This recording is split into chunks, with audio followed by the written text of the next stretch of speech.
Sunrisers Hyderabad ಒಂದು first match ನೋಡಿ, first match second match ಅವರು 287 ಫಸ್ಟ್ ಮ್ಯಾಚ್.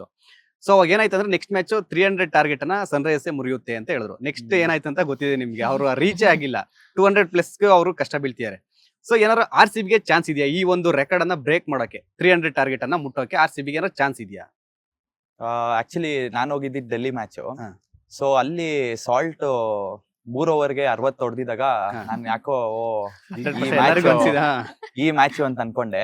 ಬಟ್ ಅನ್ಫಾರ್ಚುನೇಟ್ಲಿ ಅದೇ ನಾನು ಅವತ್ತು ಆ ವಿಡಿಯೋಲು ನಾನು ಪಡಿಕಲ್ ಮೇಲೆ ಹೇಳಿದ್ದ ತಪ್ಪು, ಬಟ್ ಲಿವಿಂಗ್ಸ್ಟನ್ ಮೇಲೆ ಹೇಳಿದ್ ಕರೆಕ್ಟ್.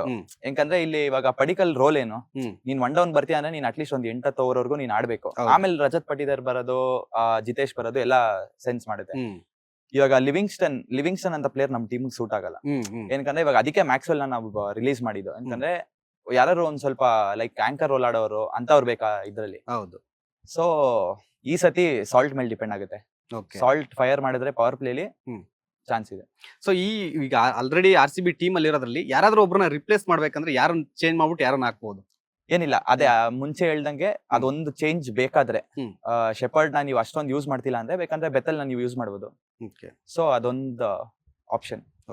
ಮೇಡಮ್ ಇನ್ನೊಂದ್ ಏನಂತಂದ್ರೆ RCB ಏನೀಗ 11 ಮೆಂಬರ್ಸ್ ಅಂದ್ರೆ ಟೀಮ್ ಇದೆಯಲ್ಲ, ಅದು ಬೆಂಚ್ ಅಲ್ಲಿರೋ ಟೀಮ್ ಕೂಡ ಅದೇ ತರ ಸ್ಟ್ರಾಂಗ್ ಆಗಿದೆ ಅಂತ ಹೇಳ್ತಾ ಇದ್ದಾರೆ.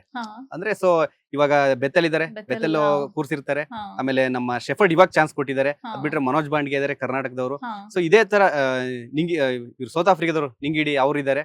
ಸೊ RCB ಏನ್ ಆನ್ ಫಾರ್ಮ್ ಟೀಮ್ ಇದೆಯೋ ಆ ಫಾರ್ಮ್ ಕೂಡ ಅದೇ ತರ ಸ್ಟ್ರಾಂಗ್ ಇದೆ ಅಂತ ಟೀಮ್ ತಗೊಂಡಿದ್ದಾರೆ ಅಂತ ಹೇಳ್ತಾರೆ. ಸೊ ಏನಾದ್ರು ಹೆಂಗೂ ಗೆಲ್ತಾ ಇದಾರೆ, ಸೊ ಒಬ್ರನ್ನ ರಿಪ್ಲೇಸ್ಮೆಂಟ್ ಮಾಡ್ಬೋದಾ ಅಥವಾ ಚೇಂಜ್ ಮಾಡ್ಬೋದಾ ಅಂತ ಅನ್ಸುತ್ತಾ ನಿಮ್ಗೆ? ಬೆತೆಲ್ನ ಆಟ ಅಟ್ಲೀಸ್ಟ್ ಅವ್ರಿಗೆ ಆಪರ್ಚುನಿಟಿ ಕೊಡ್ಬೋದು ಅಂತ ಅನ್ಸುತ್ತೆ ಸರ್.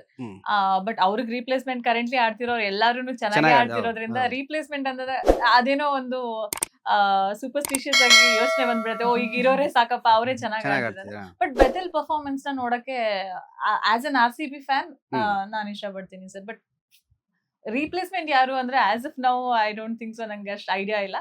ಬಟ್ ಬೆತೆಲ್ ಪ್ಲೇ ಅವ್ರ ಆಟನ ನೋಡೋಕೆ ಇಷ್ಟಪಡ್ತೀನಿ. ಸೊ ಮೇಡಮ್ ಇವಾಗ RCB ಇವಾಗ ಆನ್ ಫಾರ್ಮ್ ಅಲ್ಲಿ ಇರೋದ್ರಲ್ಲಿ ಲಿವಿಂಗ್ಸ್ಟನ್ ಒಬ್ರು ಕೈ ಕೊಟ್ರು ಅಂದ್ರೆ ಫ್ಲಾಪ್ ಆದ್ರು. ಸೊ ಅದ್ರ ಬಗ್ಗೆ ಏನ್ ಹೇಳ್ತಾರೆ, ಅವರು ಬೇರೆ ಫ್ರಾಂಚೈಸಿ ಇದ್ದಾಗ ಅಥವಾ ಅವರೊಂದು ಬೇರೆ ಇದ್ರಲ್ಲಿ ಆಡ್ತಾ ಇರ್ಬೇಕು, ಚೆನ್ನಾಗಿ ಆಡ್ತಾ ಇದ್ರು, ಒಳ್ಳೆ ಆಟಗಾರ. ಸೊ ಈ ಸೀಸನ್ ಅಲ್ಲಿ RCB ಪರವಾಗಿ ಚೆನ್ನಾಗಿ ಆಡಿಲ್ಲ. ಸೊ ಅದೇನಾದ್ರು RCB ಗೆ ಮೈನಸ್ ಆಯ್ತಾ? ಹೌದು, ಅಂದ್ರೆ ಅವ್ರು ಅಫ್ಕೋರ್ಸ್ ಫಾರ್ಮ್ ಅಲ್ಲಿ ಇಲ್ಲ, ಆದ್ರೆ ಅಫ್ಕೋರ್ಸ್ ನಮಗೆ ಲೆಸ್ ಸ್ಟ್ರೆಂತ್ ಬರೋದು. ಬಟ್ ಅಗೇನ್ ನಾವ್ ಆತರ ಒಬ್ರೇ ಪ್ಲೇಯರ್ ನ ಟಾರ್ಗೆಟ್ ಮಾಡಿದ್ರೆ ಈಗ ಯಾವಾಗ ಯಾರ್ದು ಸೀಸನ್ ಚೆನ್ನಾಗಿರಲ್ಲ. ಈಗ even Kohli has had his own bad seasons, ಅವರು ಬ್ಯಾಡ್ ಸೀಸನ್ಸ್ ಇದೆ. ಎಲ್ಲಾ ಸೀಸನ್ಸ್ ಎಲ್ಲಾ ಪ್ಲೇಯರ್ಸ್ ಯಾವಾಗ ಹಿಟ್ ಆಗುತ್ತೆ ಯಾವಾಗ ಮಿಸ್ ಆಗುತ್ತೆ. ಬಟ್ RCB ಏನ್ ಈ ವರ್ಷ ಒಳ್ಳೆ ಇದೆ ಅಂತೆ ನಾವು ಅಬ್ಸರ್ವ್ ಮಾಡಿದ್ರೆ ಲಾಸ್ಟ್ ಎಲ್ಲಾ ಮ್ಯಾಚಸ್ ನೋಡಿದ್ರೇನು ಮ್ಯಾನ್ ಆಫ್ ದ ಮ್ಯಾಚ್ ಏನಿದೆ ಅದ್ರಲ್ಲಿ ಎಲ್ರು ಡಿಫ್ರೆಂಟ್ ಆಗಿ ಪ್ಲೇಯರ್ಸ್ ಇದಾರೆ, ಒಬ್ರೇ ಇಲ್ಲ, ಒಬ್ರ ಮೇಲೆನೆ ಡಿಪೆಂಡ್ ಇಲ್ಲ. ಸೊ ಅದಕ್ಕೆ ಲಿವಿಂಗ್ಸ್ಟನ್ ಅಷ್ಟು ಪವರ್ಫುಲ್ ಆಗಿಲ್ಲ ಈ ವರ್ಷ. ಆದ್ರೂನು ನಮ್ ಟೀಮಿಗೆ ಇನ್ನ ಅದಷ್ಟೊಂದು ಎಫೆಕ್ಟ್ ಆಗಿಲ್ಲ. ಅಫ್ಕೋರ್ಸ್ ಅವರು ಕಮ್ ಬ್ಯಾಕ್ ಮಾಡಿದ್ರೆ it's like a bonus for us. But ಆದ್ರೂ ನಮ್ ಪೂರ್ತಿ ಟೀಮ್ ಆಡ್ತಿದೆ ಜೊತೆಗೆ. ಇಟ್ಸ್ ನಾಟ್ ಲೈಕ್ ಒಬ್ರೇ. ಈಗ ಲಾಸ್ಟ್ ಮ್ಯಾಚ್ ಅಲ್ಲೂ ಸಾಲ್ಟ್ ಅವ್ರಿಗೆ ಫೀವರ್ ಇತ್ತು, ಅವ್ರು ಆಡಕ್ ಆಗಿರ್ಲಿಲ್ಲ. ಅರ್ಲಿ ವಿಕೆಟ್ಸ್ ಲೂಸ್ ಆಯ್ತು. ಬಟ್ ದೆನ್ ಕೃಣಾಲ್ ಪಾಂಡ್ಯ ಮತ್ತೆ ವಿರಾಟ್ ಕೊಹ್ಲಿದು ಪಾರ್ಟ್ನರ್ಶಿಪ್ ಆಗಿ ಅದನ್ನ ಅವರು ಆಂಕರ್ ಮಾಡಿ ಅವ್ರ ಮ್ಯಾಚ್ ಅನ್ನು ತಗೊಂಡೋಗಿದ್ದಾರೆ. ಅಂಡ್ ಅದಾದ್ಮೇಲೆ ಟಿಮ್ ಡೇವಿಡ್ ಬಂದು ಅಫ್ಕೋರ್ಸ್ ಅವ್ರು ಬಾರಿಸ್ತಾರೆ. ಅವ್ರ ಫಿನಿಶರ್, ಪರ್ಫೆಕ್ಟ್ ಫಿನಿಶರ್ ಇದಾರೆ RCB ಗೆ, ಅವರೇ ಬೆಸ್ಟ್ ಫಿನಿಶರ್ ಅಂತ ಹೇಳ್ಬೋದು. ಸೊ ಅದಕ್ಕೆ ನಾನು I would like to say ಕಿ ಲಿವಿಂಗ್ಸ್ಟೋನ್ ಅವರು ಈ ಸೀಸನ್ ಅಷ್ಟೊಂದು ಪರ್ಫಾರ್ಮ್ ಆಗ್ತಿಲ್ಲ. ಬಟ್ ಅವರಲ್ಲಿ ಗುಡ್ ಇನ್ವೆಸ್ಟ್ಮೆಂಟ್ ಮಾಡಿದ್ದಾರೆ. ಅವ್ರು ನಿನ್ನ ಹೋನ್ ಮಾಡ್ಕೊಂಡು ಆಡ್ಸಿದ್ರೆ ದೆನ್ ಮುಂದಿನ ಸೀಸನ್ಸ್ ನೋಡಿದ್ರೇನೋ ಅವ್ರು ತುಂಬಾ ಪವರ್ಫುಲ್ ಪ್ಲೇಯರ್ ಆಗಿದ್ದಾರೆ. ನಮ್ ಟೀಮ್ ಅಲ್ಲಿ ಚೆನ್ನಾಗಿ ಆಡ್ಬೋದು ಅವರು. ಲೇಟೆಸ್ಟ್ ಹಾಗೂ ಇಂಟ್ರೆಸ್ಟಿಂಗ್ ಸುದ್ದಿಗಳಿಗಾಗಿ ಬಾಸ್ ಟಿವಿ ಕನ್ನಡ ಚಾನೆಲ್ನ ಸಬ್ಸ್ಕ್ರೈಬ್ ಮಾಡಿ, ಹಾಗೆಯೇ ಬೆಲ್ ಐಕಾನ್ ಪ್ರೆಸ್ ಮಾಡಿ. ಇದರ ಜೊತೆಗೆ ಫೇಸ್ಬುಕ್, ಇನ್ಸ್ಟಾಗ್ರಾಮ್, ಎಕ್ಸ್ ನಲ್ಲೂ ಮಿಸ್ ಮಾಡದೆ ಫಾಲೋ ಮಾಡಿ.